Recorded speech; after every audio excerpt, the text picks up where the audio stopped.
Salut tout le monde et bienvenue sur ma chaîne La Brebis Galeuse, j'espère que vous allez tous et toutes bien. Bon on continue la série Netchrist sur Dieudo, c'est parti pour l'épisode 4. Bon, en fait, si j'ai tilté sur sa bague, c'est premièrement parce que, elle est originale, mais aussi parce qu'il la met souvent en avant quand il se fait prendre en photo, et même quand Dieudonné se fait faire un dessin de lui-même, ou qu'il fait un petit jouet de lui-même, il n'oublie pas de mettre cette bague. Un petit détail certes, mais qui montre qu'elle a une importance comme si elle faisait partie de lui. Alors en fait, ce symbole, pour ceux qui suivent Dieudonné depuis longtemps, depuis le début même je dirais, vous l'avez forcément vu puisque ses spectacles commençaient par ça. Donc, le symbole de sa bague, là, on sent qu'on est sur une piste. Mais rien de spécial, sauf si, bien sûr, on lit le message autour de ce symbole qui nous dit « Bienvenue dans la Ganasphère ». Et là, une nouvelle question se pose. Donc, qu'est-ce que la Ganasphère? Eh bien, la réponse, vous allez voir, c'est cool parce qu'il nous la donne dans son album sorti en 96. Alors oui, c'est vieux, mais c'est important de l'écouter parce que c'est un album où Dieudonné tient à nous dire la vérité vraie sur qui il est vraiment. Et ça, c'est intéressant, je trouve. Alors, c'est parti, on écoute la chanson du Grand Gana. En cette deuxième fin de millénaire, l'homme perdait peu à peu le sens de sa véritable nature. Victime de lui-même et aveuglé par un pouvoir illusoire qu'il pensait détenir, l'homo sapiens sapiens s'enlisait inéluctablement dans le non-sens et vers l'autodestruction. C'est aux frontières du chaos, alors que tout semblait perdu, qu'une voix s'éleva. Celle du Grand Gana, qui révéla à l'humanité le chemin oublié qui mène à l'éveil, un sentier lumineux qui serpente chacun d'entre nous et nous conduit à la naissance de l'histoire humaine. Le but, rejoignant ainsi l'origine, le cercle se ferme et le mouvement devient éternel. Bon, déjà, entre parenthèses, je vous préviens d'avance, soyez patient dans cette vidéo parce qu'au début, c'est vrai que ça a l'air nul, parce que ça n'a pas l'air d'être sérieux, mais je fais exprès de commencer par ça, pour que ça fasse comme un effet boule de neige. Donc, on commence tout petit, et plus on avance, et plus c'est gros. Bref, là, dans l'introduction de cette chanson, Dieudonné nous résume la situation de la fin des années 90, juste avant l'an 2000 donc. Il nous dit que, en gros, l'homme a été aveuglé par le système, à la limite du chaos, et qu'au moment où plus personne ne croyait en rien, miracle, le Grand Gana arrive pour élever les consciences et nous entraîner sur un sentier lumineux qui serpente chacun d'entre nous. En gros, c'est un peu le porteur de lumière, et il finit par dire que le cercle se ferme et que le mouvement devient éternel. Et ça, si vous regardez bien sa bague, ou son logo, c'est ce que ça représente, un cercle fermé en mouvement continu. Et aussi, ça ressemble beaucoup au dieu Ra, qu'on a vu dans l'épisode 2, ce fameux dieu du soleil égyptien. Quand vous le regardez, vous voyez qu'au-dessus, c'est le soleil, et ce soleil lumineux est encerclé par un serpent qui se mord la queue comme s'il tournait à l'infini. En tout cas, ça ressemble beaucoup à la définition du Grand Gana, qui nous apporte un sentier lumineux qui serpente, un cercle fermé en mouvement éternel. Allez, maintenant que l'intro est finie, la chanson va commencer, et vous allez voir qui est le Grand Gana. C'est parti.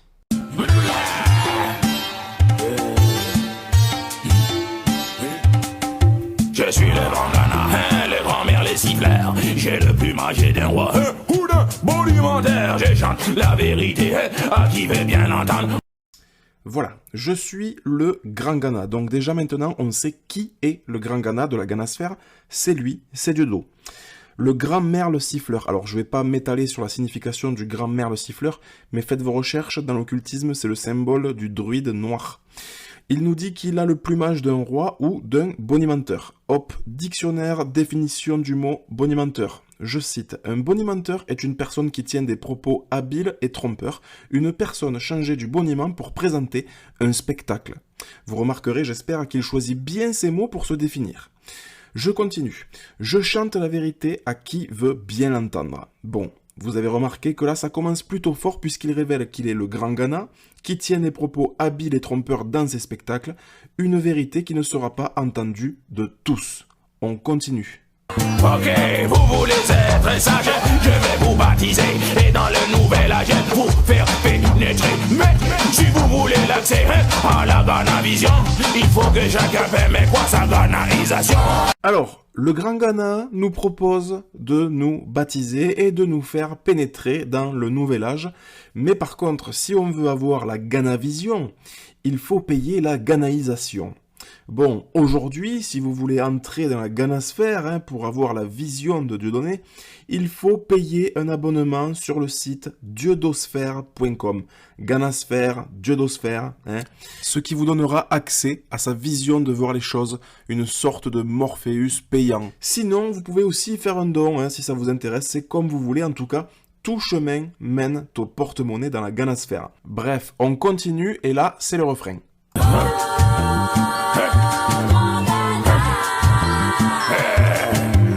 Écoute-nous chanter que quoi.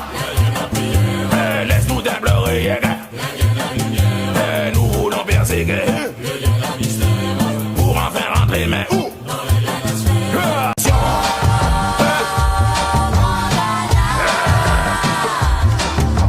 Mon amour et ma joie, mon argent et mon doigt haut, et ma sexualité, et ce que j'ai possédé. Voilà, vous l'aurez compris, dans le refrain, si vous voulez recevoir sa lumière et rentrer dans sa sphère, il faut tout donner à Dieudonné, votre amour, votre joie, votre argent, votre sexualité, bref, tout ce que vous possédez, il vous faut le lui donner. Voilà le message dans le refrain. Et là, je suis obligé de vous faire écouter la fin de sa chanson, au cas où le message n'était pas assez clair, parce que il y aura toujours des sceptiques qui ne veulent pas croire en cette vérité. Mais je comprends, c'est trop d'informations d'un coup. Allez, écoutez. Voilà.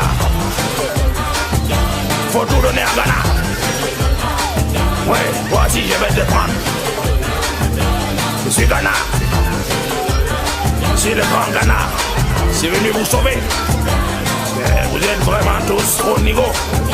C'est Ghana. Il faut aimer Ghana.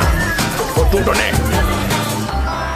Allez maintenant, que votre quête soit apaisée, et sachez que tous ces bavards bien propres claironnant leur vérité, cela se raccroche à vos silences pour ne pas tomber, car n'oublions jamais la parole du grand Ghana.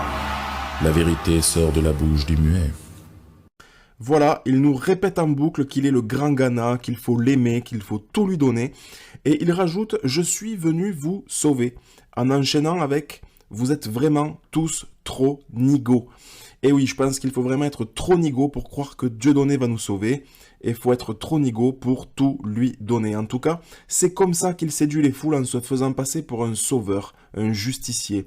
Voilà d'ailleurs pourquoi il s'inspire et se sert de Jésus, qui est le seul sauveur en qui il faut croire. Mais si vous n'avez pas la foi au Seigneur et Sauveur Jésus, eh bien le grand Ghana est là pour le remplacer, puisque tous les hommes ont besoin d'un sauveur et qu'il le sait pertinemment. Moi j'ai en total respect, attention, Jésus, Mahomet, Bouddha, tout ça, les bras cassés. Moi j'adore. Non mais ils m'ont donné envie de monter sur scène. Jésus et Zavata, pour moi ça a été mes deux idoles au départ. Mais tous ceux qui sont montés et qui montent encore sur une scène s'inspirent de ce type de personnage. Mais tous. Et le plus important à retenir aussi, c'est à la fin de sa chanson, c'est quand il nous dit « N'oubliez jamais la parole du grand Ghana. La vérité sort de la bouche du muet. » En fait, c'est un énorme message là, puisque l'album s'intitule « Le chant du muet ». Donc en gros, il nous dit la vérité en chantant, mais qui peut entendre un muet ? C'est d'ailleurs ce qu'il dit au début de sa chanson, « Je chante la vérité à qui veut bien l'entendre ». C'est clair, non? Donc voilà ma question. Qui veut bien entendre que pour rentrer dans cette sphère, il faudra tout donner à ce Dieu qui porte bien son nom, Dieu donné, autrement dit le grand Ghana. En tout cas, voilà ce que symbolise sa bague qui porte toujours actuellement, et c'est cette vérité que vous aurez du mal à entendre. Alors, bien évidemment, vous ne pourrez pas lui reprocher de vous avoir trahi parce que il vous a dit la vérité et en plus il a pris soin de mettre un livret dans l'album avec les paroles écrites noir sur blanc. Donc vous n'avez plus d'excuses. En tout cas, lui, il s'est couvert, il vous chante la vérité et il vous l'a dit écrite noir sur blanc. Bon, et pour comprendre que tout ça, c'est encore une fois un délire de pharaon maçonnique, eh ben on va regarder un extrait du sketch du Grand Ghana. C'est parti.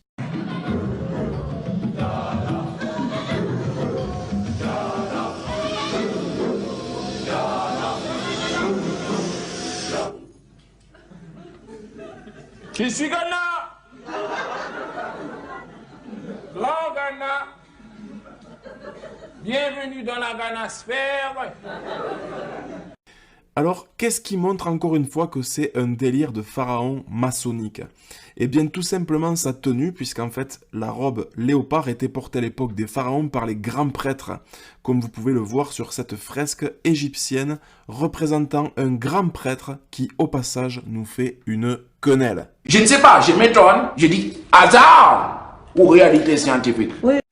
Je suis d'accord, c'est un petit peu léger comme info, alors je vous laisse regarder cet autre extrait du même sketch sur le Grand Ghana qui va nous révéler ce qu'on a vu tout à l'heure dans sa chanson et aussi qui va nous révéler en plus que c'est vraiment un délire de pharaon. Oh Grand Ghana, Grand Ghana, je crois en toi. Grand Ghana, j'ai tout pris de toi. Grand Ghana, j'ai pris ton accent, j'ai pris ta théorie, j'ai pris ta technologie. Grand Ghana, guide-moi sur le chemin de l'éveil ghanique car je désire me faire ghanaïser. Par Osiris, par Oasis, par Apis. Voilà les dieux qui sont invoqués pour le Grand Ghana, Osiris et Apis, donc les dieux égyptiens vénérés par les pharaons. Alors hasard ou réalité scientifique? Parce que c'est facile de poser des questions toujours. Sans pour autant diaboliser.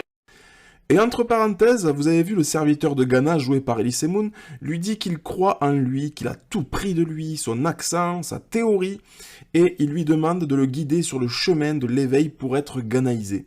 Alors, petit message pour celles et ceux qui, tout comme Elie dans le sketch, ont tout pris de lui, sa manière de parler, sa théorie, ses mimiques, qui se vantent d'avoir ouvert les yeux grâce à lui, donc qui ont reçu l'éveil, eh bien sachez que vous avez été ghanaïsé par un prêtre égyptien. Alors oui, je sais, vous vous dites, c'est qu'un sketch, il joue un personnage, de toute façon, Dieudonné, il est breton d'origine camerounaise, il peut pas être égyptien, donc ce truc, ça tient pas la route. Eh bien, ok, alors je suis obligé de vous faire écouter un petit extrait de son album dans lequel il dit des vérités difficiles à entendre. Écoutez bien comment il se présente. S'il vous plaît, amour. Poésie chantée, texte et paroles de Dieudonné, bouffon et humaniste de la Grèce antique et de la Basse-Égypte. Voilà, texte et paroles de Dieudonné, bouffon et humaniste de la Grèce antique et de la Basse-Égypte. Donc rien à voir avec la Bretagne et le Cameroun, on est bien d'accord. C'est pas moi qui le dis, c'est lui quand il se définit. Elle dit que je suis fou, tous mes amis rient de moi, elle dit que tu es un imposteur, c'est la Ghana confusion. Voilà, après je pense plutôt que, à mon avis, il nous donne les origines de sa foi, hein, plutôt que de son sang. Bref, Elie et Dieudonné ont fait une série de sketchs un peu comme les inconnus qui s'appelle Une certaine idée de la France. Bon ben, à la fin de la cassette, on vous montre cette image très cliché et ironique de Elie et Diodo, où Diodo est en gorille parce qu'il est noir et Elie Semoun en rat parce qu'il est juif. Bon ben, ils ont quand même rajouté ce petit détail en plus sur Diodo, hein, qui est en gorille, la fameuse robe léopard. Alors hasard ou réalité scientifique? C'est très grave. On touche à l'intouchable. Bon, faut quand même avouer que tout ça c'est vieux et qu'il a dû sûrement changer avec le temps, en tout cas, on l'espère. Mais malheureusement, je pense qu'avec le spectacle La Politique, je risque d'en décevoir quelques-uns. Alors je vous mets juste le début, quand Dieudonné est encore plongé dans le noir, et qui commence par un rugissement d'un animal que je vous laisse deviner, hein, lequel ça peut bien être.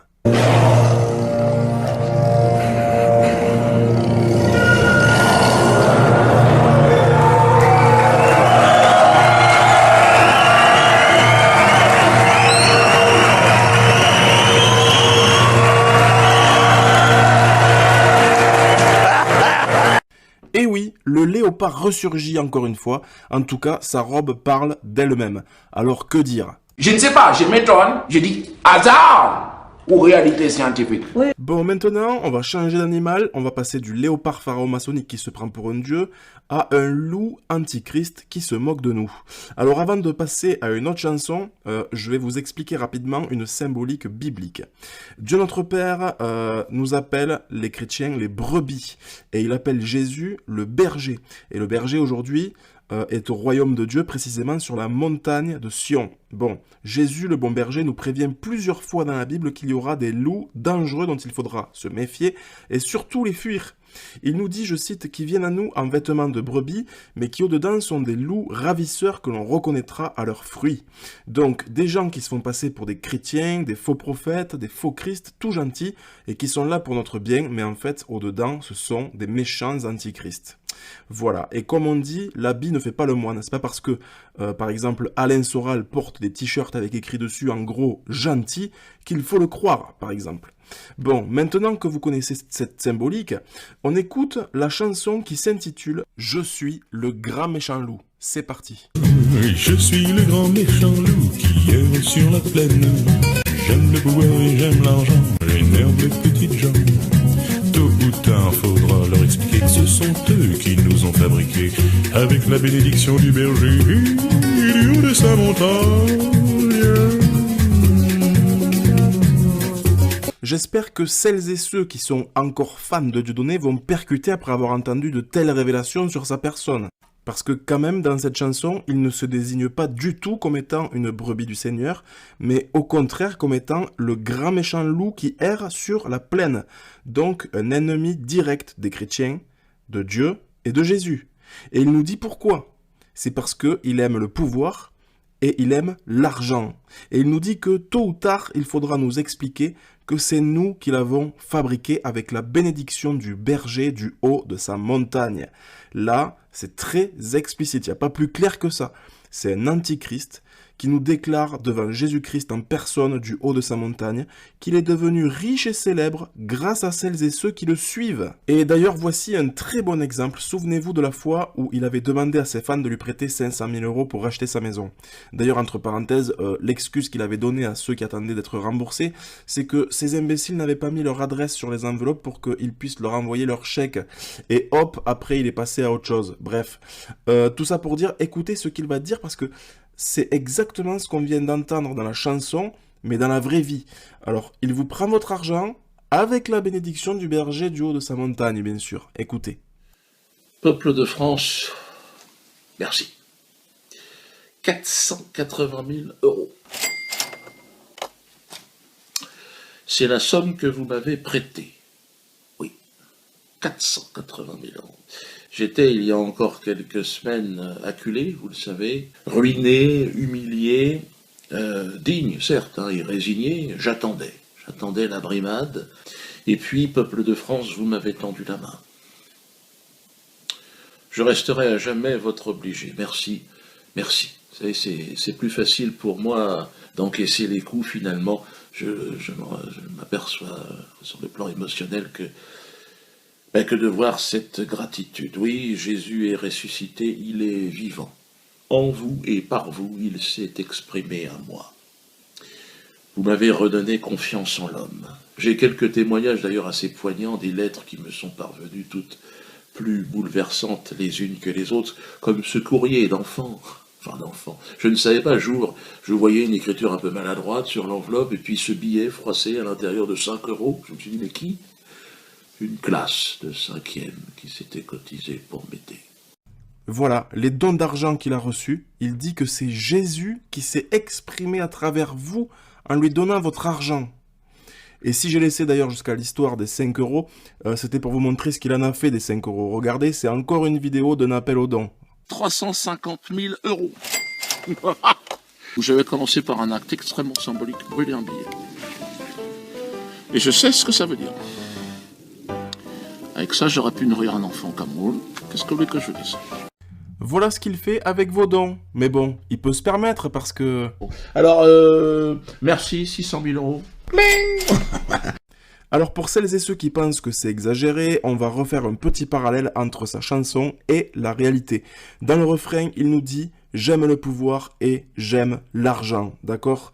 Maintenant, écoutez bien ce que va déclarer le meilleur ami de Dieudonné dans cette interview qui a été supprimée. Donc, qui dérange. Il a un problème avec l'argent, avec le pouvoir. J'aime le pouvoir et j'aime l'argent, j'énerve les petites gens. Il a un problème avec l'argent, avec le pouvoir. Quand on a commencé ensemble, on a été produit par un producteur qui s'appelait Claude Martinez, qui était l'ancien producteur de Coluche, de Claude François. Et au bout de 2 ou 3 ans, on a commencé à avoir du succès. Et puis il m'a dit « Ah non, on se fait avoir, on va se séparer de lui. Moi, je vais te produire, tu vas voir, on va gagner plein d'argent tous les deux. » C'est lui qui a gagné de l'argent, moi, j'en ai pas gagné. Ça a été la cause de notre séparation. Ça a été la cause de notre séparation. Voilà, donc Elie Semoun nous dit que le problème de Dieudonné, c'est le pouvoir et l'argent. Oui, comme dans la chanson. Voilà donc une preuve qui montre que Dieudonné nous dit la vérité dans cet album. Alors désolé si j'ai pris le temps de m'étaler sur ce détail, mais c'est vraiment pour montrer à ceux qui se disent que Dieudonné n'est pas du genre à escroquer les gens. Vous l'avez entendu, il a escroqué son meilleur ami en devenant lui-même leur propre producteur avec la production Bonnie Productions. Déjà, rien que le nom, on a compris le délire de Bonnie and Clyde, les braqueurs de banque prêts à tuer pour de l'argent. Alors ne vous faites pas d'illusions, s'il a sacrifié son duo pour de l'argent, il ne va pas vous épargner à vous qui ne connaissez même pas. Écoutez ça aussi, ça c'est pour les plus sceptiques, et après on reprend la chanson. Lui, à l'époque, il vendait des bagnoles à Massy-Palaiseau. Enfin, il arnaquait des gens. Et, vous dites dans le bouquin, il aurait été capable de vendre n'importe quoi, il vendait n'importe quoi. Il est très très fort. Non mais Diodo, il peut vous retourner comme une crêpe. Oui. C'est un commercial. Mais très malin au niveau, parce qu'après, il vous a raconté qu'il va vous faire un contrat. Et quand vous touchez 10 000, lui, il en touche 100. Ouais, c'est ça. Mais c'est-à-dire que mélanger l'argent et l'amitié, c'est pas bon.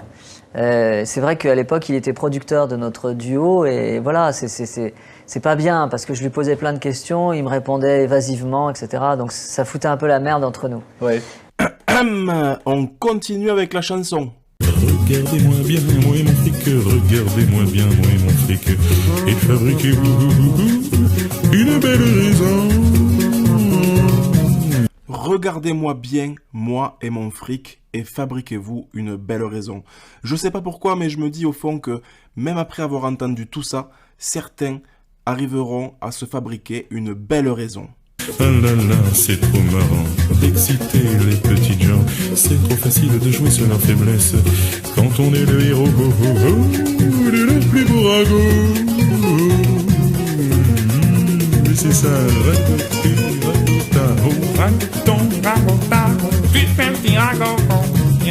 fait du bien. Ça coûte rien, ça nous rassure, hein. Allez, salut les petites gens, les grands enfants, les petits grands. Et n'oubliez pas, je suis le grand méchant loup qui est sur la plaine. J'aime le pouvoir et j'aime l'argent, j'énerve les petites gens. Voilà, il trouve ça marrant de vous exciter et facile de jouer avec vos faiblesses parce que il a le rôle du héros de vos plus beaux ragots. Et je comprends tout à fait que ça doit le faire rire de vous voir faire des quenelles un peu partout, de vous voir chanter chaud ananas avec un ananas carrément, de vous entraîner dans des manifs, etc. Et que c'est trop facile de vous manipuler pour lui parce que il a le rôle du héros anti-système, le sauveur de la liberté d'expression, la réincarnation de Coluche inspiré par Jésus-Christ. Voilà le cocktail parfait pour séduire le plus grand nombre, dont je faisais partie, hein. Je me mets dedans bien sûr. Mais comme il dit à la fin, n'oubliez pas, il est le grand méchant loup qui erre sur la plaine, il aime le pouvoir, il aime l'argent, pas vous, pas Jésus, pas Dieu. Allez, maintenant, on passe à l'introduction de son album, et écoutez bien encore une fois, parce que là, vous allez voir comment il s'y prend pour se faire passer pour le héros des plus beaux ragots, en n'oubliant pas de nous clémenter de l'argent, bien sûr. Allez, vous allez voir, là, c'est de l'art. C'est parti. Peuple de France, mes respects à toi, chapeau bas. Une fois de plus, je viens à ta rencontre afin de t'informer des ragots que l'on entend à la cour. On complote ici sur ton compte, mais c'est la fin d'un règne. Récemment, elle s'est même faite détrousser toutes ses vieilles valeurs par le chef d'un parti de l'extrême, un barbare prénommé Le Pan, qui grimpe au sondage comme singe sur cocotier. J'y vois là cependant une opportunité que je ne veux davantage te dissimuler. Approche.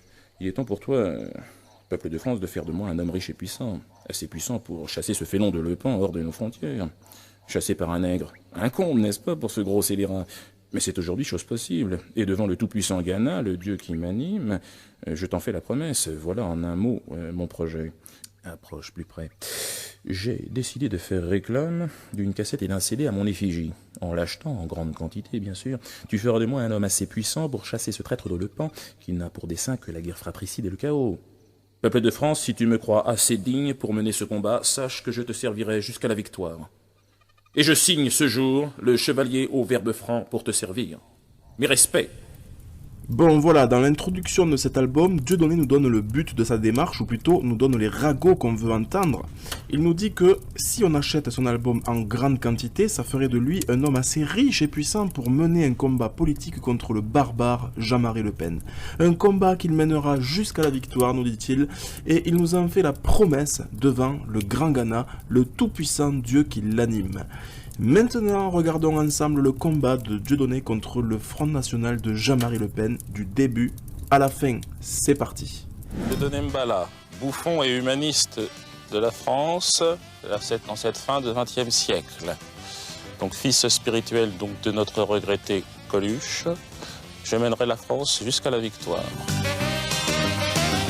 Qu'est-ce qui décide un humoriste, un fantaisiste à entrer en politique?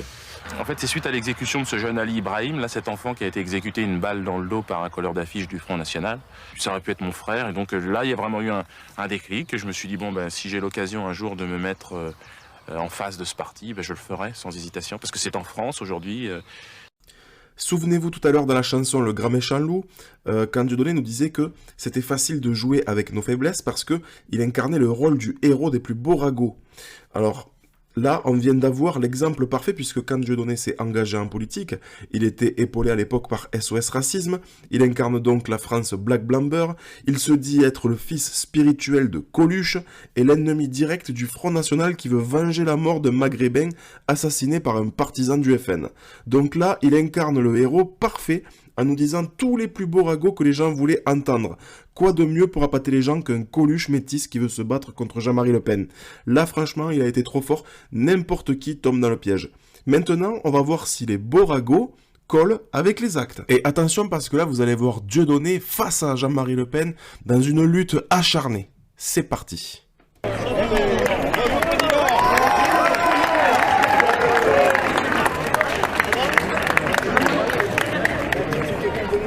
Et comment? Mais c'est plus qu'un ami. C'est plus qu'un ami. Je peux te le mettre là? Si vous voulez, c'est un cadeau. J'ai une opinion.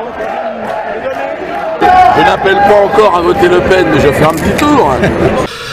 Moi, j'aurais plutôt d'ailleurs à pousser les gens à faire ça. Puis, quitte à vous exprimer votre mécontentement, bon bah allez voter Le Pen.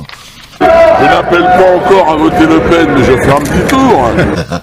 Voter Le Pen aujourd'hui est un devoir de mémoire pour que plus jamais l'humanité n'ait à connaître l'horreur de la barbarie bancaire. Évidemment, je ne peux pas partager ces valeurs barbares. Donc non. Non au Front National, évidemment, non aux idées du Front National. Ça, c'est clair et net. Hein. Moi, bon, évidemment, je me situe de l'autre côté, à l'inverse, hein, en parfaite opposition avec ce parti de l'extrême et ce grand marabout borgne, évidemment. Jean-Marie Le Pen, je voudrais qu'on parle dans les quelques minutes qui nous restent jusqu'à la fin de l'émission de Dieudonné. Vous êtes le parrain de sa fille. Qu'est-ce que ça vous fait de croiser Dieudonné à votre fête bleu blanc rouge? De croiser Dieudonné à votre fête bleu blanc rouge? C'est un Français et je suis très heureux qu'il vienne dans la fête de l'Union patriotique.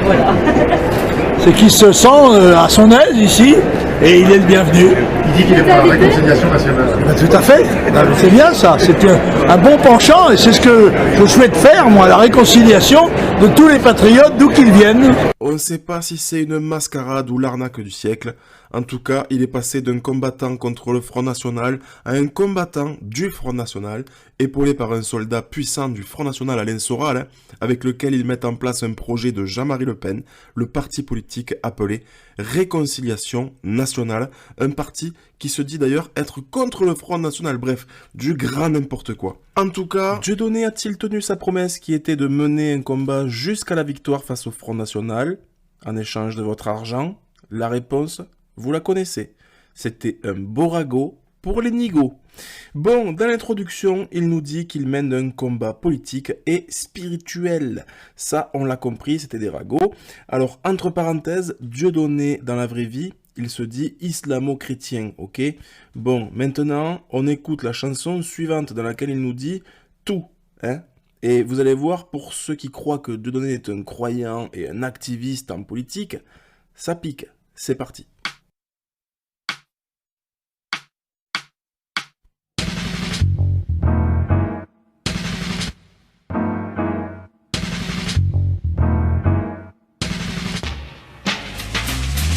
c'est Dick, le rendez-vous des miteux, c'est mon public, des bons à rien, des cutéreux, salut les larves, salut les moutons, le grand Ken vient chercher son pognon.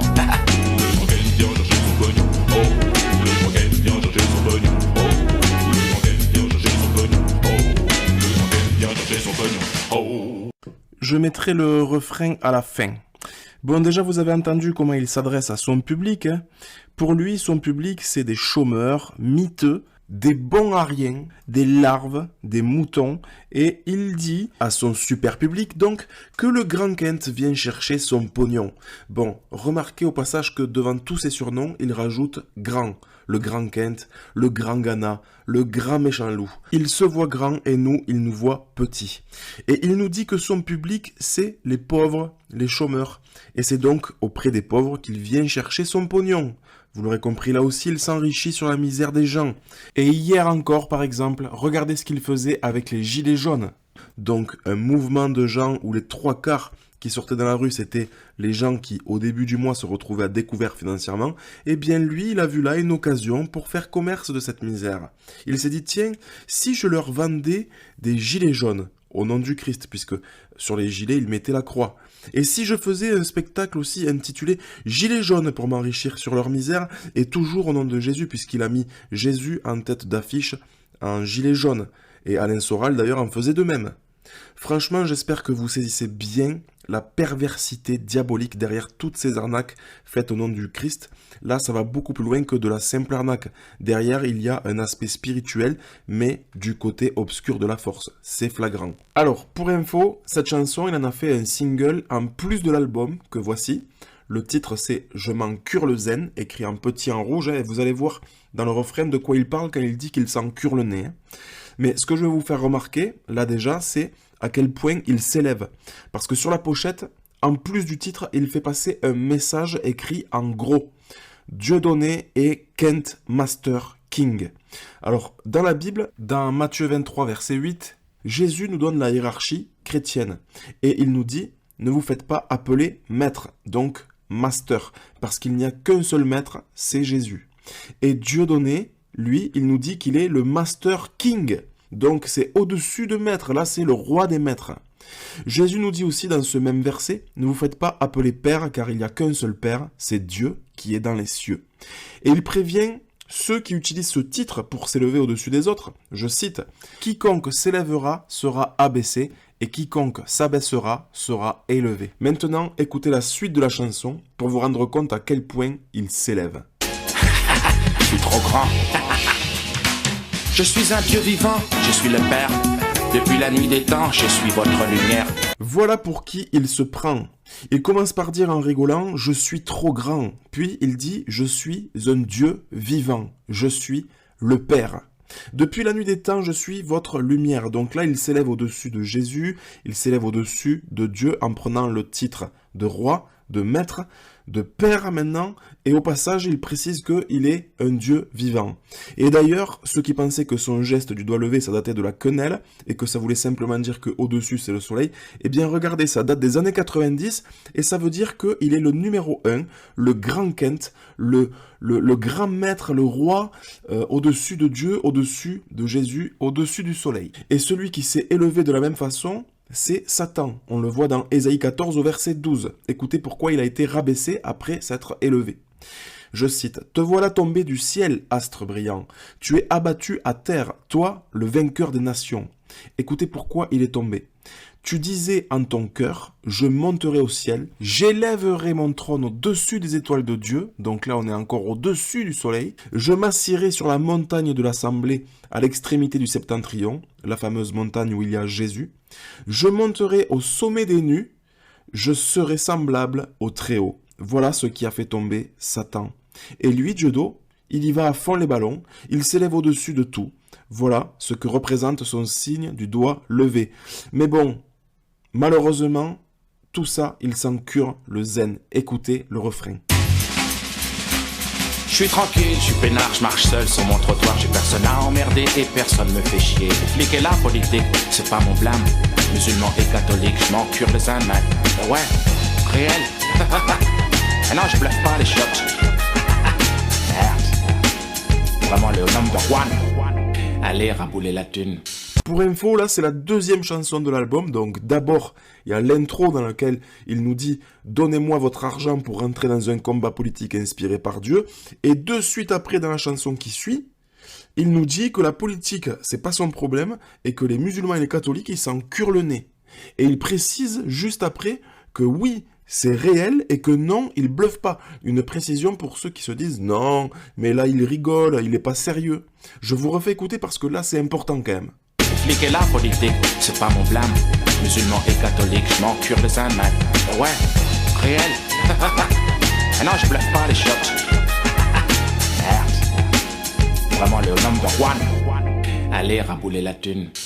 Voilà, vous avez vu quand même qu'il finit par aller droit au but, puisqu'il nous dit « Allez, rabouler la thune ».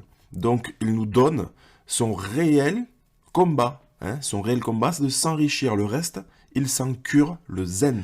Voilà tout ce que renferme et tout ce que symbolise cette bague qu'il porte au bout du doigt encore aujourd'hui.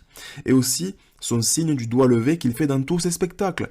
Donc, en gros, vous l'aurez compris, si vous rentrez dans la galaxie de Dieudonné, hein, donc dans la diodosphère, ou plutôt dans ce cercle fermé appelé la Ghanasphère, vous serez à la merci de cet homme surnommé le Grand Ghana, le Grand Méchant Loup, le Grand Kent Master King, le Père, le Dieu vivant, et vous devrez le servir et lui faire des offrandes sous les yeux du berger Jésus-Christ du haut de sa montagne. N'oubliez jamais cette vérité, car c'est ce qu'il nous demande de faire dans son album Le Chant du Muet. Une vérité que très peu pourront entendre alors qu'il nous la chante haut et fort et qu'en plus il nous l'écrit noir sur blanc. Alors maintenant, une question se pose pour celles et ceux qui le suivent encore aujourd'hui. Est-ce que vous allez arrêter de le voir comme le héros de vos plus beaux ragots ? Autrement dit, de continuer de croire au bobard du franc-maçon antéchrist, hein? Ou alors, est-ce que vous allez continuer de vous faire une belle raison? En tout cas, pour ma part, grâce à Dieu, je suis sorti du rang après avoir vu toute cette supercherie, et je vous en fais part pour que vous puissiez vous aussi vous libérer de ce gourou antéchrist qui se fait passer pour un héros. Alors pour finir cette vidéo, je vous laisse devant un petit extrait du sketch du Grand Ghana qui parle d'une brebis qui dénonce et qui a quitté sa secte. Une brebis dont je tairai le nom pour l'instant, mais vous allez voir comment Dieu fait bien les choses. Soyez bénis au nom de Jésus-Christ, à bientôt pour le prochain épisode. Bisous. Vous êtes au courant des accusations de Monsieur Niol? Enfin, je crois que c'est une personne qui a un peu perdu la tête, qui est légèrement névrosée. Je pense que non. C'est un petit peu rien du tout. C'est une personne qui a des problèmes personnels, il est bien gras, c'est ça, il est beau. D'ailleurs, depuis le départ, j'avais remarqué que cette personne n'était pas dans la ligne. Elle avait le regard qui fuyait, elle avait le regard qui était sur moi. Pas dans la ligne de conduite. Mais bon, ça vous savez, il y a toujours des brebis galeuses. Hein. C'est tout. Alors, hasard ou réalité scientifique ?